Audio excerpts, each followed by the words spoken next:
오늘 인생 작품은 정직성 작가의 작품들이에요. 여러분, 숭고함 하면 어떤 게 떠오르세요? 숨막히게 아름다운 자연? 종교적인 희생? 대부분은 이런 큰 스케일의 드라마틱한 장면들이 떠오릅니다. 사전에 숭고란 단어를 검색해봐도 곧바로 숭고한 희생이 예제로 뜰 만큼 경건하고 엄숙한 느낌이 풍깁니다. 왠지 우리와는 상관없이 멀게 느껴지는데요. 하지만 한국의 화가 정직성 작가는 현대적인 숭고는 좀 다르다고 말합니다. 작가는 현대적인 숭고는 드라마틱한 장면들뿐만 아니라 일상의 순간순간에서 드러난다고 말하죠. 정직성 작가가 주목하는 숭고의 출발점은 고통과 고난입니다. 숭고함과 고난이라고 하면 약간 대비되는 것처럼 느껴지잖아요. 하지만 작가는 고통과 고난 아래 사람들이 지니는 태도에서 숭고를 발견했다고 말합니다. 고통과 고난을 외면하지 않고 그것을 받아들이는 태도에서 일상적 숭고함이 탄생한다는 것이죠. 정직성 작가는 자신이 발견한 일상 안의 숭고한 순간들을 그림으로 담습니다. 이것은 작가가 그려온 작품들을 자세히 살펴보면 느낄 수 있는데요. 빼곡히 들어선 집들, 일련의 배치를 통해 묘한 기운을 전달하는 그림. 이 그림들은 정직성 작가가 2000년대부터 그렸던 연작인데요.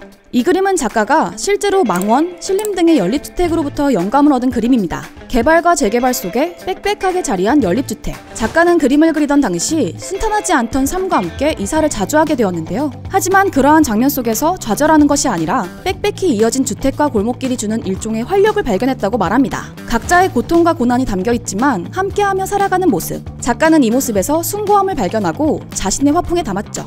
이후로의 작품 속에서도 이러한 시선은 이어집니다. 작가는 자신이 살아가는 도시 속에서의 장면들을 그림 속에 담는데요. 도시의 노동자들을 보며 노동의 생동감을 담아내거나 촛불 집회 현장 속에서 발견한 사람들의 열망을 꽃의 풍경으로 표현하는 등 사람들이 고통과 고난에 맞서 살아가는 모습들을 발견하고 화풍에 담아냈죠.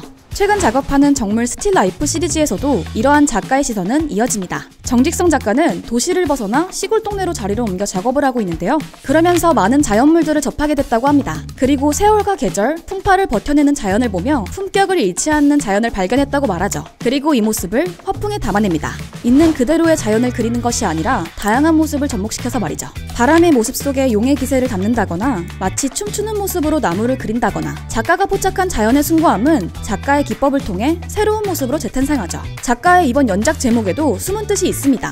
정물, 스틸라이프. 서양의 스틸라이프를 번역하면 정물화라고 표현하는데요. 정물을 한자 그대로 의訳하면 고요한 사물이 됩니다. 그런데 영어인 스틸라이프를 그대로 각각 번역하면 고요한 삶이 되죠. 또 부사로 해석하면 그럼에도 불구하고 계속 삶이라는 의미가 되기도 하는데요.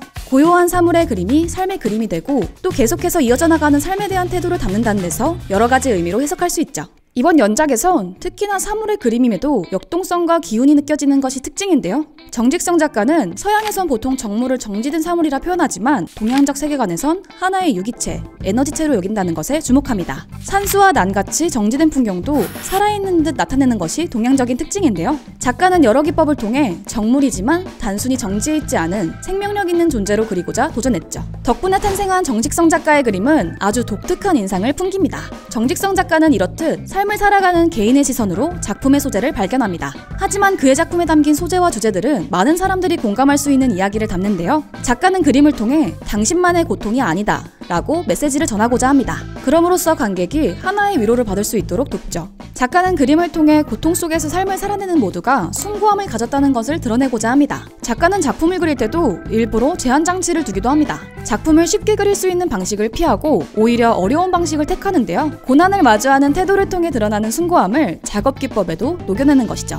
작가는 작업에 앞서 밝은 원색을 그림의 밑색으로 그립니다. 전통적인 서양화의 경우 보통 짙은 갈색, 어두운 색을 먼저 밑색으로 선택합니다. 그리고 보통 마지막엔 가장 밝은 부분을 튀어나오게 그려 그림의 입체감과 원근감을 극대화하죠. 하지만 작가는 반대로 가장 밝은 쨍한 원색을 밑색으로 칠합니다. 사물의 입체감을 표현하기에는 가혹한 조건이 되어버리지만 작가는 일부러 그 안에서 과제를 풀어나가죠. 작가는 심지어 그림을 위해 두꺼운 평붓을 활용하는데요. 사물을 묘사할 땐 세밀함을 위해 얇은 붓을 쓰는 걸 먼저 떠올리기 쉽습니다. 하지만 정직성 작가는 일부러 굵은 붓을 써서 섬세한 표현을 막아버렸죠. 작가는 이러한 방식을 두고 마치 운동선수가 경기에서 손발을 묶고 뛰는 듯한 느낌이라고 말하는데요. 그럼에도 불구하고 오히려 그림 속 대상의 본질 자체에 집중할 수 있었다고 합니다. 평굿이라는 절제된 조건이 사물이 가진 근본적인 성질을 바라보게 만든 것이었죠. 밑색을 밝게 칠하거나 커다란 평붓을 쓰는 것처럼 제한된 상황을 만들고 스스로만의 해결책을 찾는 것. 이는 고통과 고난 속에서 삶을 살아내는 일상 속의 숭고함을 그리는 작가의 또 다른 작업 방식입니다. 작가는 삶이 허망하게 느껴지는 순간 속에서도 일상의 순간순간이 아름답게 느껴지는 경우가 있다는 것에 주목합니다. 그리고 자신의 작품 속에 이러한 장면을 담기 위해 노력하죠. 그렇기에 작가는 과시적인 사물이나 장면보다 소소하게 주변에 있지만 놓칠 수 있는 순간들을 포착합니다. 가장 개인적인 시선을 담지만 본 사람으로 하여금 공감을 만들어내는 것, 바로 정직성 작가 작품의 가장 큰 특징인데요. 회화를 통해 일상적인 숭고함을 그려내는 정직성 작가. 일상의 순간을 포착하는 것과 함께 회화적으로 제한된 조건을 만들고 중첩되고 모순된 삶의 모습을 정직하게 바라보는 시선을 담아내는 화가. 그렇게 작품을 보는 이에게 위로를 건네는 그의 작품들. 여러분은 이 안에서 어떤 것들이 느껴지시나요? 현재 널 위한 문화예술의 프로젝트 사적인 컬렉션에선 정직성 작가님의 작품을 만나볼 수 있는데요. 홈페이지에서 작품을 보고 직접 소장해볼 수 있는 기회를 드리고 있습니다. 작품을 구매하신 분들께는 작품과 보증서가 함께 전달됩니다. 관심 있으신 분들은 지금 홈페이지에서 확인해주세요.